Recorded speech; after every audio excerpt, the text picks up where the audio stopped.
historic birthplace of Herbert Hoover, who I think is the 34th president of the United States, if I recall correctly. The park ranger is tied up currently, so we'll go talk to him after we've been through the grounds. I wanted to start from this side, but let's go ahead and see what this is.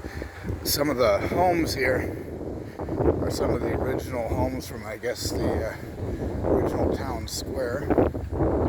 And I suppose this may be the schoolhouse or the church, depending on what I find next. And it's a lovely day to go exploring. Raised with Quaker values, this appears to be the meeting hall of the Quakers. And I think we can go inside, but we'll try not to be too much longer.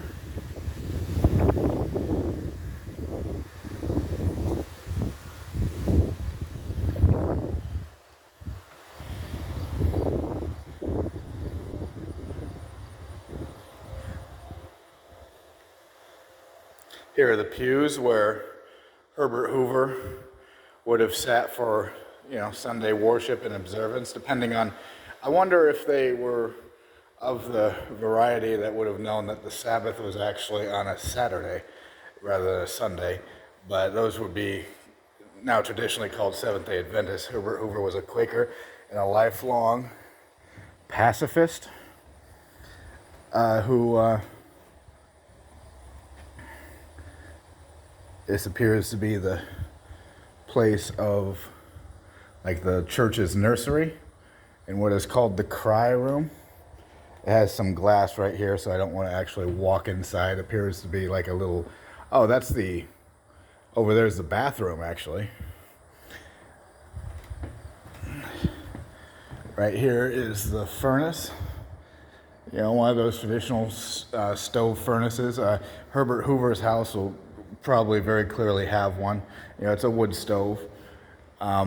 A lot of people back in these days often succumb to like a lung problems and different, I think it was called consumption, or if not consumption, I forget what it was called, but Custer's brother, Boston Custer, who was with him at the Battle of Little Bighorn, went to the frontier for his health at the time that he and his brother were killed because of a lot of the wood stoves and everything coated the house with a black soot and got inside the lungs and everything, and it was very easy to be unhealthy in the 1800s.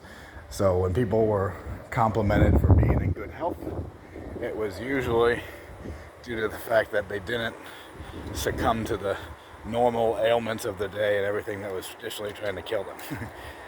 And this is one of the neater aspects of touring the Herbert Hoover location, is that unlike some of my military studies and the Native American wars, this is the only place where people aren't getting killed or getting their heads ripped off.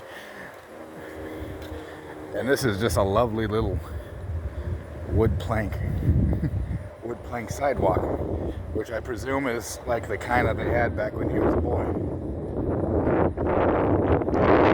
Over here is to the side is the Herbert Hoover's Presidential Museum, which is currently closed to the public due to COVID. And I like this road. I like exploring this street.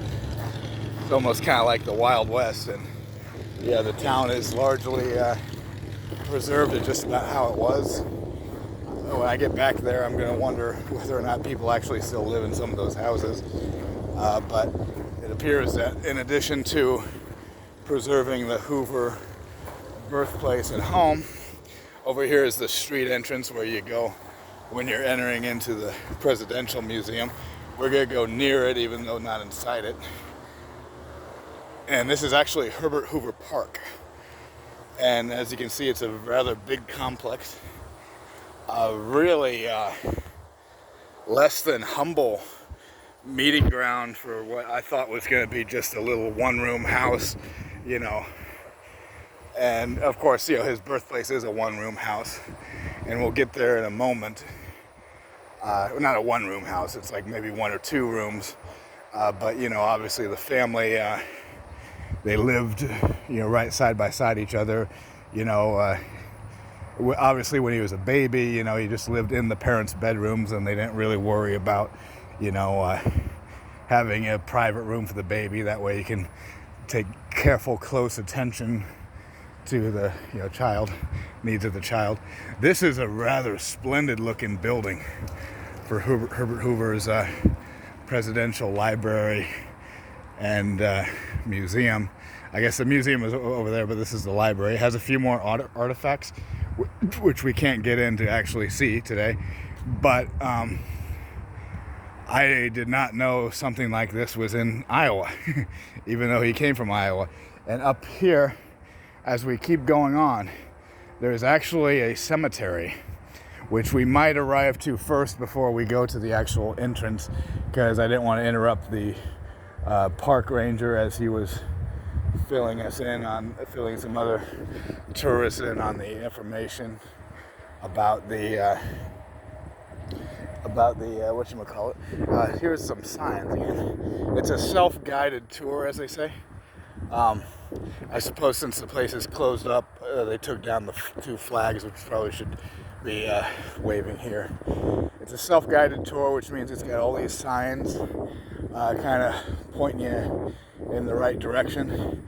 So as we approach here, we will pause, and this will take us to the Herbert Hoover gravesite, where he and his wife are interred, maybe with some of their family members and children, and the Tallgrass Prairie observation deck. So we will cut this video short here and begin anew.